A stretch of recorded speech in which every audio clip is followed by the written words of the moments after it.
3 patrol cars sealed every exit of the underground parking structure before CEO Evelyn Blackthorne could reach the elevator, boxing her against a concrete pillar with nowhere left to go. Captain Dorian Voss demanded she hand over the USB drive or face arrest.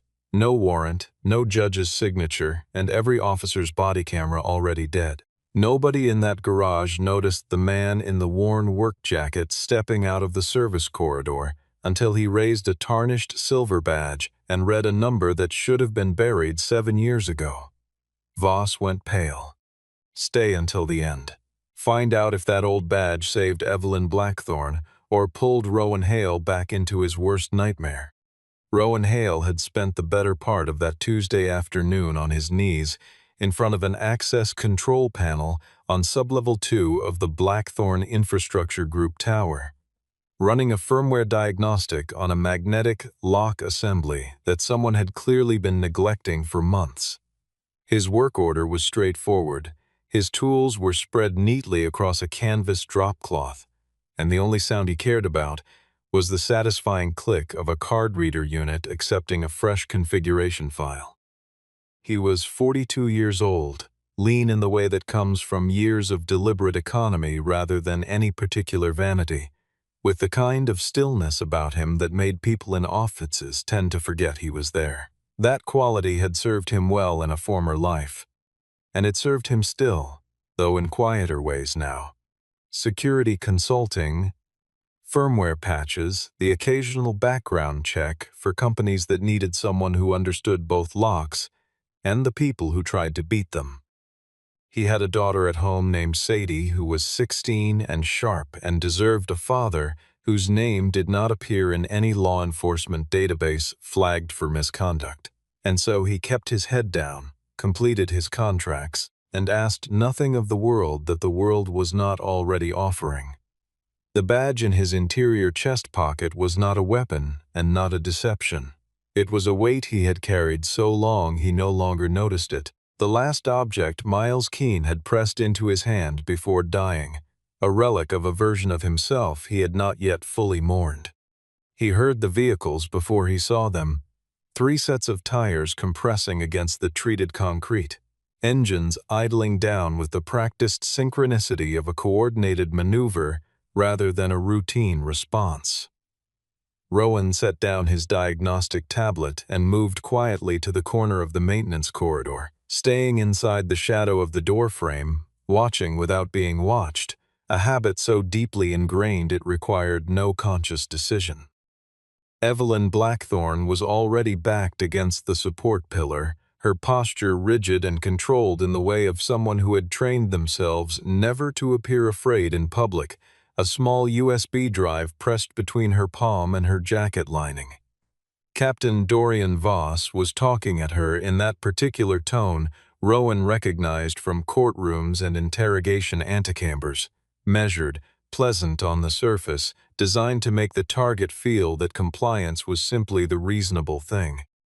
The officers around Voss had killed their cameras before exiting their vehicles. Rowan had watched them do it with his own eyes.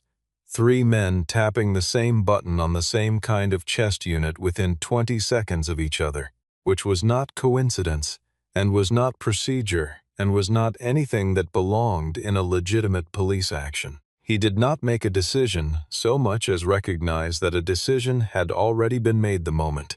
Blue Mantle Solutions turned up in both his past and this woman's present, and that the 2 facts were not unconnected and never had been. Rowan walked out of the maintenance corridor at a measured pace, hands visible, tool belt still on, work order still clipped to his left hip. He said clearly enough for every officer present to hear that before any detainment could proceed, all body cameras needed to be reactivated as required under Title 18, Section 242 of Federal Statute governing deprivation of rights under color of law, and that any officer who declined to do so was creating personal civil liability that his department would not cover. Voss turned and took him in with a single flat look, the work jacket, the tool belt, the clipboard. and made the mistake that powerful men so often make of evaluating a threat entirely by its packaging. He told Rowan to return to whatever maintenance closet he had crawled out of before someone cited him for interfering with a police action. Rowan reached into his jacket pocket and produced the badge, holding it steady under the fluorescent lights, badge number 417 facing outward, and he told Voss in the same even tone that the credential was no longer active, that he was not representing himself as a current officer, but that the case file attached to that badge number remained a matter of record at the State Bureau of Investigation, and that any use of force or unlawful seizure occurring in the next 30 seconds would be documented and reported to that same bureau before sunrise. Two of the younger officers near the far vehicle exchanged a look.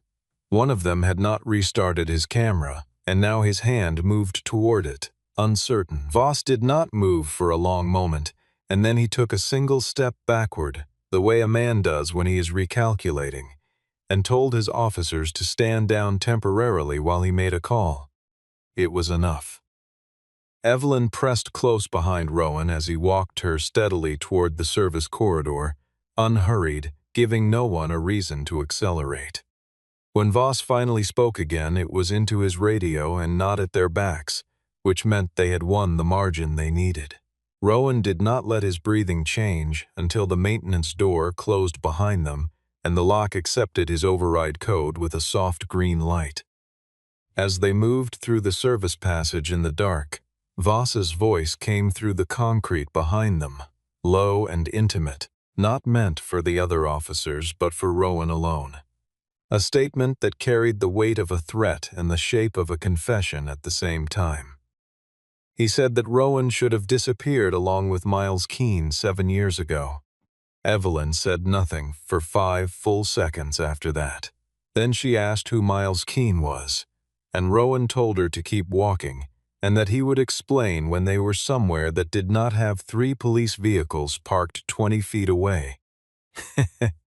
2 days before the parking structure, Evelyn Blackthorne had been sitting in her father's old conference room on the 31st floor, watching the city of Bellwether blur through floor-to-ceiling glass in the early autumn rain, when an unmarked envelope appeared on the table between 2 stacks of quarterly filings. No courier had passed the executive assistant's desk. No camera in the corridor had captured anyone entering or leaving in the window between 4:45 and 5 o'clock. Inside the envelope was a printed ledger summary, 47 pages, documenting transfers totaling just under $48 million routed from 7 Blackthorne infrastructure projects to a private security contractor called Blue Mantle Solutions over a period of 4 years. The company had a registered address in Delaware, a single-page website, no documented employees, and no verifiable history of performing any service for anyone. Graham Sloan, the company's chief financial officer, reviewed the documents with Evelyn that evening and explained, in his careful and precise way, that Blue Mantle had been authorized as a discretionary security vendor by her father, Gideon Blackthorne, for work that was sensitive in nature and therefore documented separately. He said the approvals were all in order. Evelyn thanked him, waited for him to leave, and then spent 2 hours cross-referencing the electronic approval signatures against the metadata embedded in the document server, and discovered that every one of Gideon Blackthorne's signatures on those 47 pages had been applied to the files on dates occurring after the date her father's attending physician had recorded as his time of death. Rowan had been in the building for 3 days at that point, working a routine contract to patch the access control firmware on all sublevels following a system migration that had left several credential types in an undefined permission state. On his second morning, he noticed something in the credential log that was not part of his scope of work, but was not something he could simply walk past. A law enforcement bypass code, the kind embedded in legacy hardware used by city departments to allow emergency access in the event of an on-site incident. activated not in an emergency but during business hours, during periods when the building's own security team should have logged it, and routing through a dormant exception flag in the firmware that Rowan recognized immediately as the work of someone with deep knowledge of the system's architecture. He flagged it for Evelyn's attention in a brief written note. He received a reply within the hour. Complete your contract and submit your final invoice. That same night, her office was searched without any door being forced. The building's security cameras lost 11 minutes of footage, and the gap coincided exactly with the activation window of a law enforcement access code that should not have existed in the system at all. Evelyn came looking for Rowan the following morning, only to find that his professional records prior to 7 years ago had been entirely scrubbed from every publicly accessible database, which was when she understood that whatever he was carrying was considerably heavier than a tool belt. Before he left the building that same evening, Rowan ran Blue Mantle Solutions through the offline database he kept on an air-gapped laptop in the back of his work van, an archive assembled over 7 years from documents he had photographed and preserved, not out of obsession but out of the conviction that a man whose official record had been deliberately destroyed had an obligation to hold on to whatever truth he could still reach. The name Blue Mantle appeared in that database in connection with a case he had opened in the first year of his career as a state investigator, a pattern of municipal contract manipulation that had been funneled through the city police department's asset forfeiture division, appearing in the background then as one shell among several, a name he had not yet understood. Now he understood it completely, and the understanding was not a relief.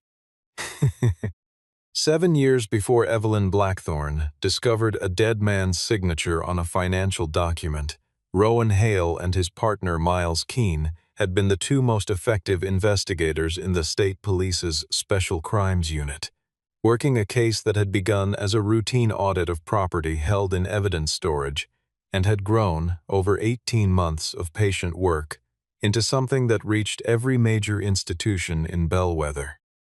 The scheme was structured with the elegance of long practice. Cash and assets seized in criminal cases were systematically undervalued in processing, the difference siphoned through a series of vendor payments to contractors who existed to receive money and nothing else. And at the base of every payment chain sat Blue Mantle Solutions, distributing funds through a second layer of accounts controlled by individuals Rowan and Miles had not yet fully identified when everything collapsed. Miles had established contact with a private source, a businessman with access to internal financial records, whose identity Rowan did not learn until much later. That source had begun passing documentation that would have allowed them to name the ultimate beneficiaries. 2 weeks before they were scheduled to meet with the state attorney general's office, Miles died in a single-vehicle accident on a rural stretch of highway he drove every Tuesday evening, and the crash investigation produced a finding of mechanical failure and nothing else. A week after Miles was buried, investigators from the department's Internal Affairs Division appeared at Rowan's apartment with a search warrant and found an external hard drive in his utility closet containing duplicated case files and what appeared to be tampered evidence logs. The chain of custody signature on the drive was his, and he had never touched that drive in his life. The department moved with unusual speed. There was no criminal prosecution because the evidence against him was circumstantial, and a defense attorney would have dismantled it in a preliminary hearing. But the administrative proceeding required a lower standard, and the outcome was predetermined by people who had more to protect than Rowan had to defend. He lost his badge, his pension access, and his professional standing, and very nearly lost his daughter. A custody challenge materialized within 3 months, funded by sources he could not trace, built on the argument that a man under investigation for misconduct was an unstable guardian. His wife had died 2 years before all of this, and Sadie was 8 years old and had already lost one parent, and so Rowan made the only calculation available to him. He dropped every appeal, every counterclaim, every effort to clear his name through official channels, and focused entirely on keeping his daughter's life intact. He kept the badge because Miles had pressed it into his hand the last time they spoke, in the parking lot of a diner, on a Tuesday afternoon, and Miles had said only that if anything happened to him, badge number 417 would point someone to what they needed. Rowan had spent years trying to understand what that meant, and he had long since accepted that he might never find the answer. And then Evelyn Blackthorne had walked into his field of vision carrying $48 million worth of Blue Mantle transactions, and the answer had come looking for him. He told Evelyn all of this over the next 2 hours, seated across a workbench in his shop on the south side of Bellwether, with the overhead fluorescent humming and a pot of cold coffee between them. He told it without drama and without pauses designed for effect, the way a man reports a sequence of events that he has had a long time to organize. When he finished, Evelyn was quiet for a moment and then said that she could pay him, whatever his rate, if he would agree to continue working with her. Rowan looked at his coffee and told her that money could not purchase trust, and trust was the only currency this situation would accept. She studied him for a long moment before she did not need a bodyguard or a hired investigator. She needed someone who understood why a police captain would take a personal interest in making a billion-dollar CEO disappear quietly, and that Rowan Hale had apparently been asking that exact question for 7 years and had not stopped asking. He told her he would give her 48 hours, and that she would tell him everything she knew and withhold nothing, and if she was not prepared to do that, then this conversation was over. The access logs Rowan had copied before Evelyn's account was revoked showed 3 credential events on the executive floor over a period of 6 months, each one associated with a law enforcement hardware token registered to the Bellwether City Police Department's Special Operations Division under the direct administrative authority of Captain Dorian Voss. The logs proved a device had been used. They did not prove who had used it, which was the precise gap that made the data insufficient in a court proceeding and exactly useful enough in a confrontation. Rowan needed dispatch records, the kind that placed a specific individual at a location during a specific time window, and he knew one person who might still have them. Her name was Delia Knox, and she had worked the overnight coordination desk at the city department for 11 years before quietly resigning 4 months after Miles Keene died.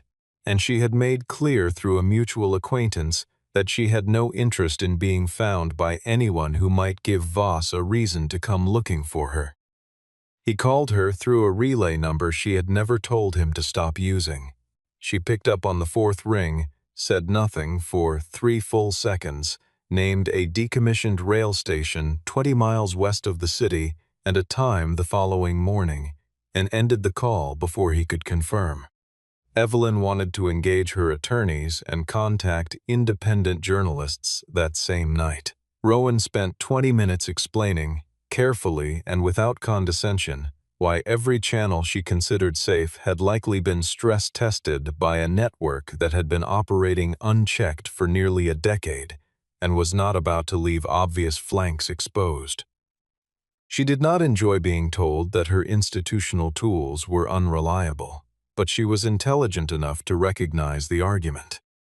While they waited, she stood at his workbench and looked at the photographs pinned to the partition above it, mostly site diagrams and lock specifications, until she found the single personal photograph tucked in the corner, a snapshot of Rowan and his daughter at some outdoor event, Sadie with her father's same stillness in the eyes, both of them looking at something slightly to the left of the camera. Evelyn said nothing about it, but her posture changed slightly, and when she spoke to him after that, She was less careful about maintaining the register of a professional transaction. Rowan, in turn, had begun to understand that Evelyn was not trying to protect a corporate title. She was afraid that the company her father had spent a lifetime building rested on a foundation she did not yet fully know the shape of, and that fear was something considerably more human than ambition.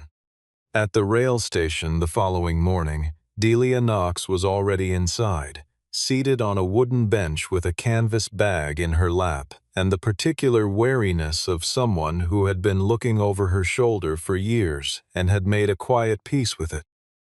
She told them that on the night Miles Keene died, she had received a verbal order from Voss to redirect all patrol units away from a 4-mile corridor of highway that included the road Miles drove home every week. An order that left no dispatch record and carried no written authorization, but that she had transcribed in the personal notebook she had kept throughout her final 18 months on the job.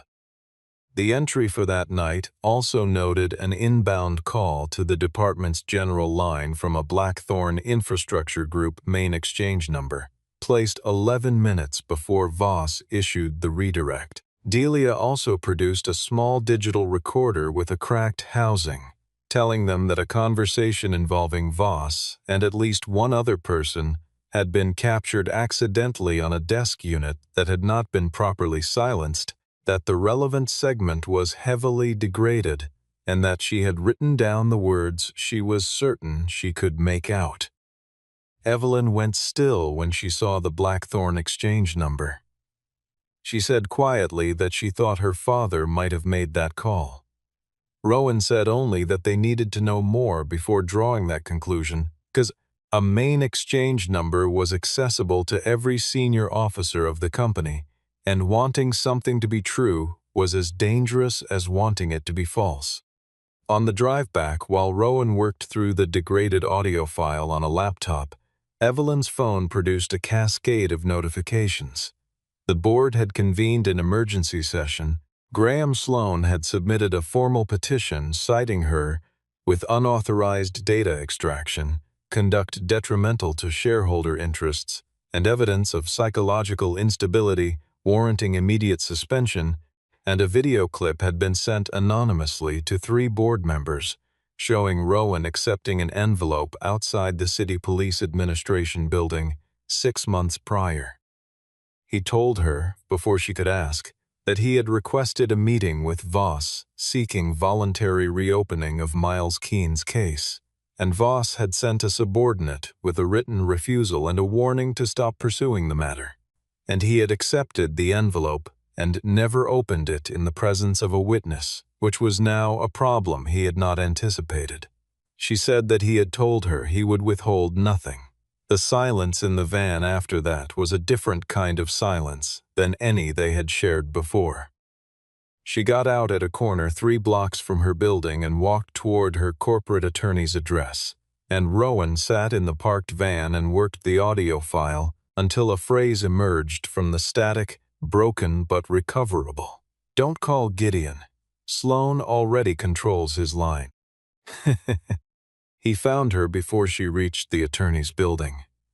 She had stopped half a block short, something having caught her instinct, and she was standing very still in the foot traffic looking at a black sedan with no visible agency markings parked directly in front of the entrance, engine running, 1 occupant watching the door. Rowan came up beside her without hurrying and told her in a low voice to turn left at the next corner. And she did, and he fell into step beside her and told her what he had recovered from the audio file. The implications took her less than a block to process. If Sloan had controlled Gideon's communication line, then the call from the Blackthorn exchange on the night Miles died had been placed by Sloan or under Sloan's direction, not by her father. Gideon had not betrayed Miles. He had been circumvented, and Sloan had spent years allowing the Blackthorn family to live with the unspoken possibility that their patriarch's hands were not entirely clean, because that uncertainty was the best possible insurance against anyone looking too closely. She said nothing for a long time, and when she did speak, her voice had the quality of someone who has just rerouted something very large through a different channel. She said that her father had built a secondary data archive in a building he owned in the industrial district, scheduled for demolition in the current quarter, not yet connected to the company's new infrastructure, not yet on anyone's administrative radar. The facility was a squat two-story building behind a chain-link fence, its signage removed, its parking lot empty. Evelyn's ownership documentation was on her phone, and the building management company accepted her property owner credentials at the front lock because no one had thought to revoke property access when they revoked her corporate credentials. A gap Sloan would correct the moment he thought of it, which meant they had hours rather than days. The secondary archive was on the upper floor in a climate-controlled server room with no external network connection, which meant nothing Voss or Sloan controlled could reach what was stored there. The archive index was organized in Gideon's methodical style, labeled by date and subject, and near the end of the directory was a folder with no name, only a date 6 weeks before his death, and inside it a single video file of 31 minutes. Gideon Blackthorne spoke to the camera in the tone of a man who was not certain anyone would ever watch the recording, but had decided it must exist regardless. He said he had discovered that Sloan was using the company's contract administration to generate payments to a security vendor with no verifiable operations.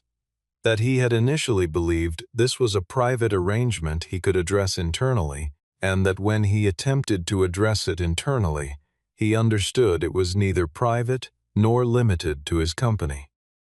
He said he had cooperated with a state investigator named Miles Keene, provided documents, and that after Miles died and the investigator working with Miles was dismissed under circumstances Gideon described as transparently manufactured, he had been visited personally by Voss, who explained without any particular aggression what would happen to Blackthorne infrastructure and to Gideon's family if he chose to become a problem.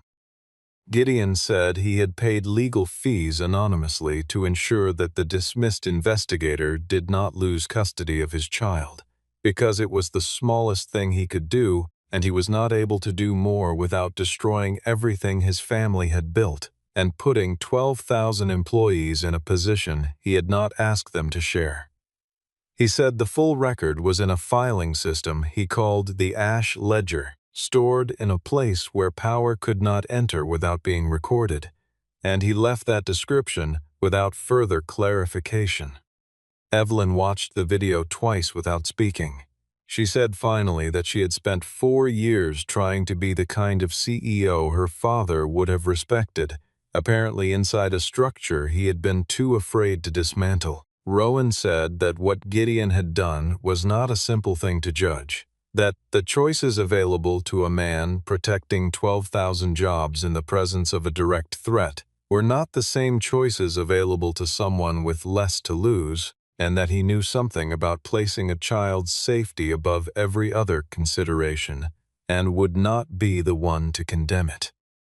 She looked at him when he said that, and something in her expression moved towards something less defended than anything he had seen from her. He told her they needed to find the Ash Ledger before Sloan understood what they had accessed, and that he believed he knew what Gideon's description meant. A place where power could not enter without being recorded.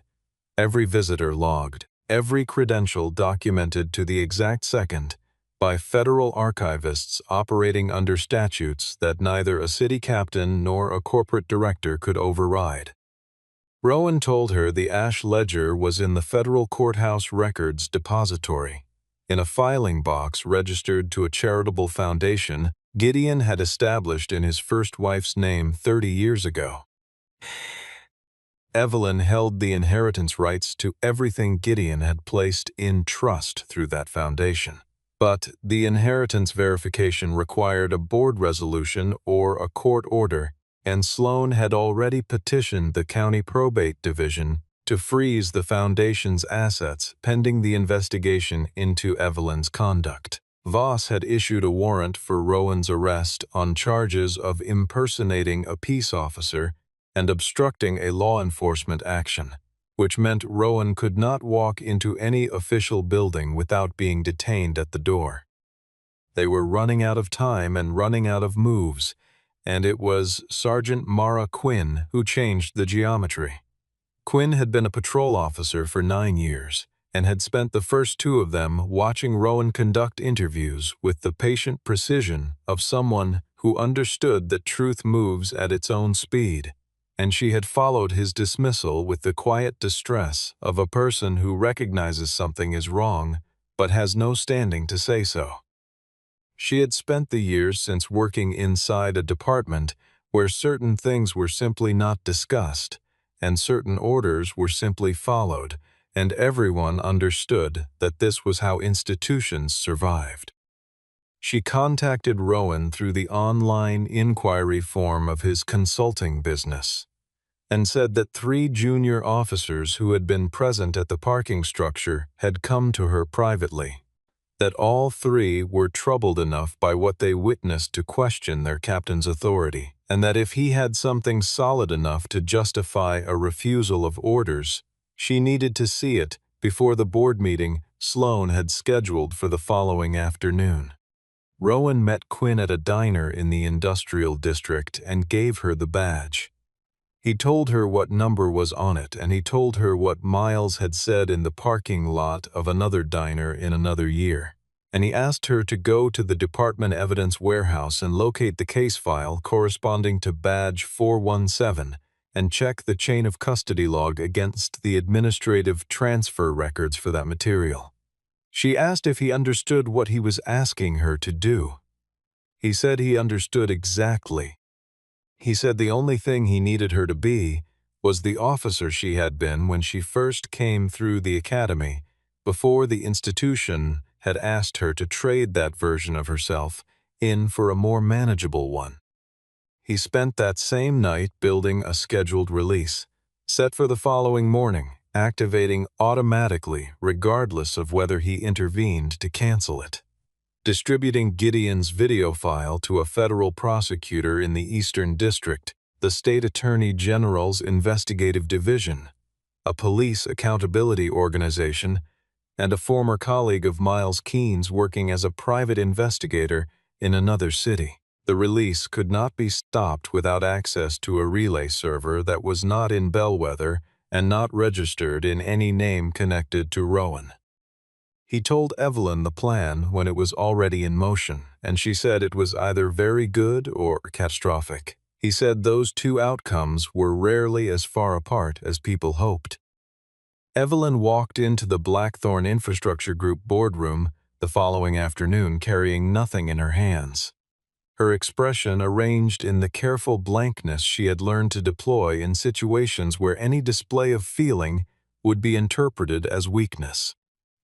Graham Sloane was already seated at the head of the table, a statement in itself, and 3 of the 6 board members present were ones Evelyn knew had been cultivated through Sloane's donor network over the previous 4 years.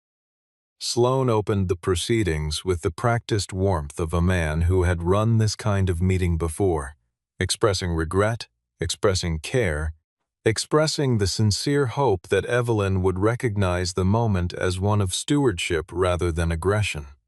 He placed a document in front of her, a transfer of executive authority to an interim committee chaired by Sloane, effective upon her signature, and beside it a request for her to disclose the location of all documentation removed from company systems, specifically a ledger she had been holding in reserve. Evelyn picked up the second document and said, with genuine curiosity, that she was wondering how Graham knew the name Ash Ledger, given that it appeared in no company filing, no board communication, and no document she had ever shared with him, and that the only place it appeared was in a private video recording made by her father and stored on an offline server in a building Sloane had no authorized access to. The room went quiet in the way rooms do when everyone present simultaneously understands that the situation has changed shape.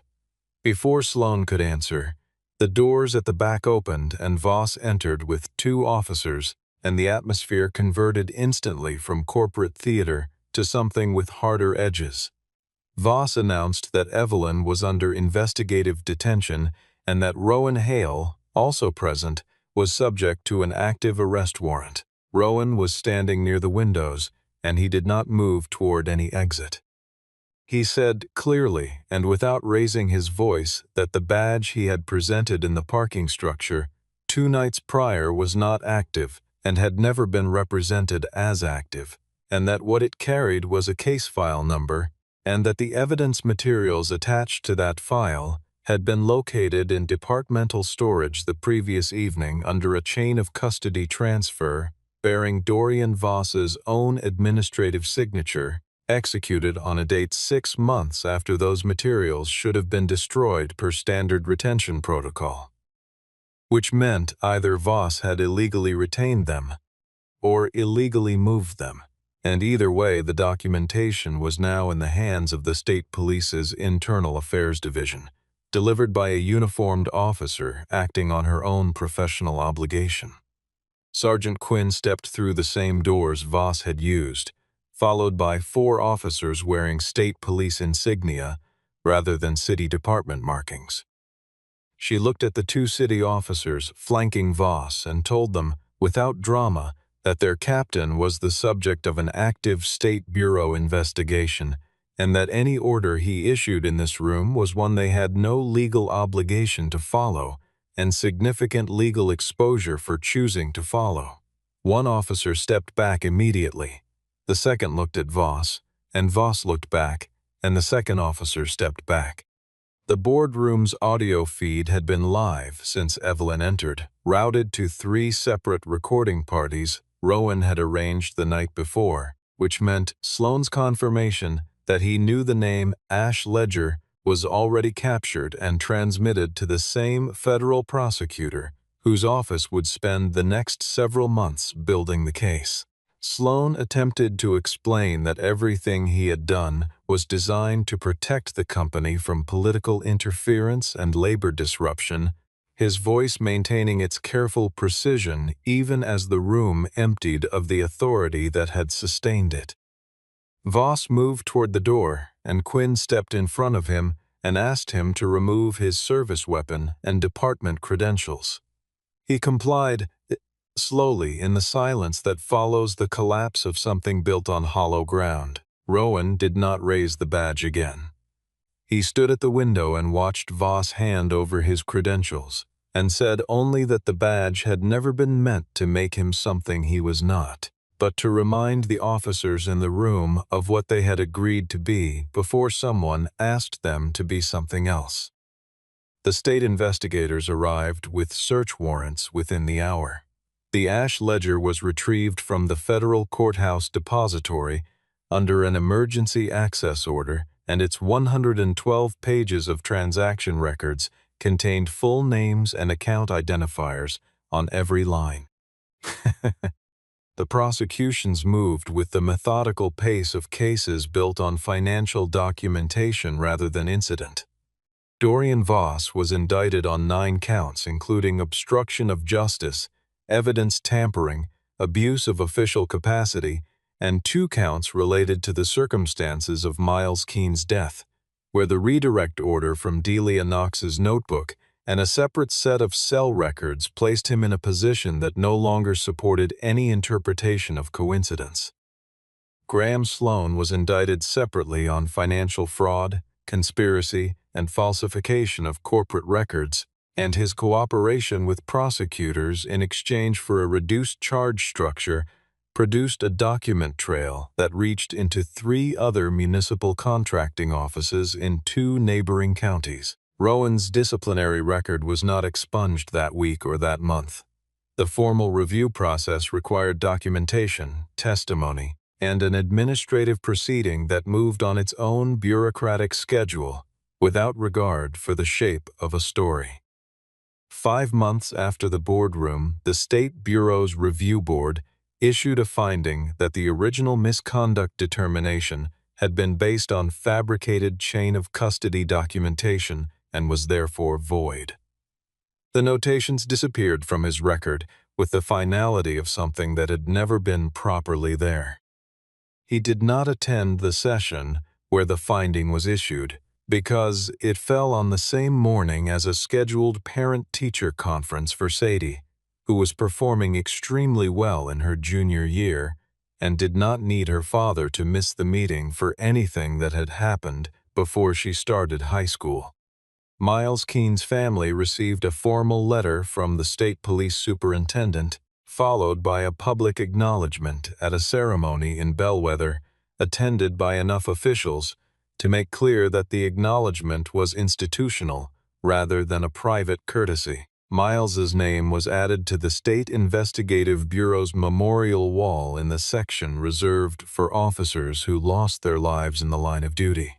Rowan stood in the back row of the ceremony in a dark jacket over a collared shirt, and Sadie stood beside him and said nothing for a long time after the official portion ended.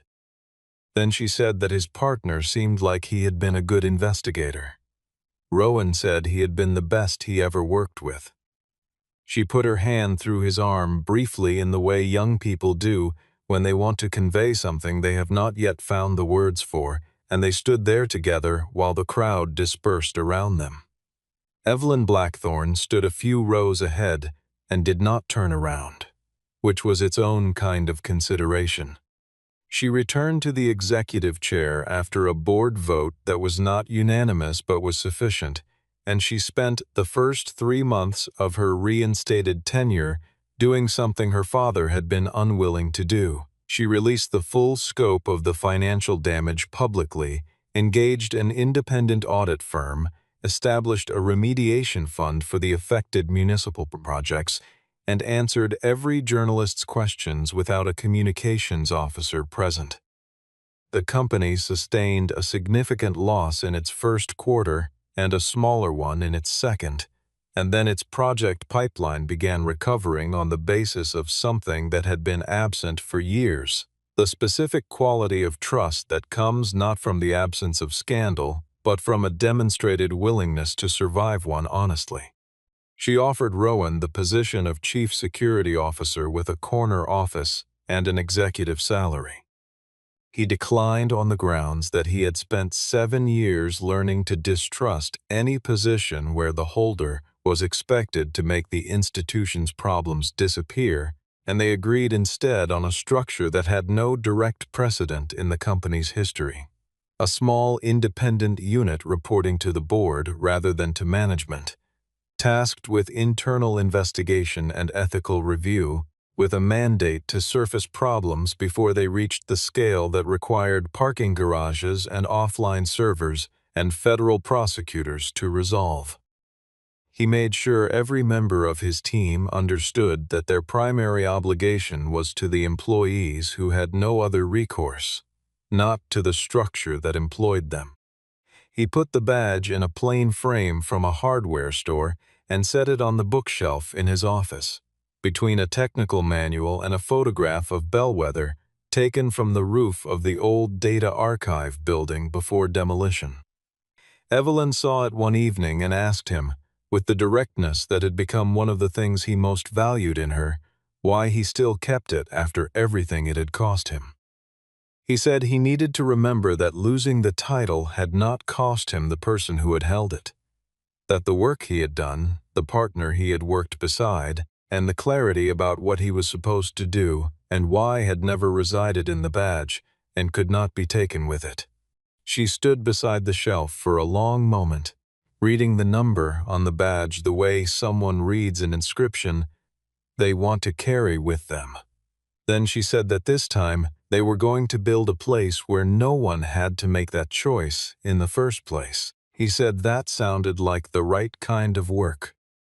Outside the office's glass wall, Bellwether moved through the early dark the way it always had, its lights coming on block by block, indifferent and ongoing.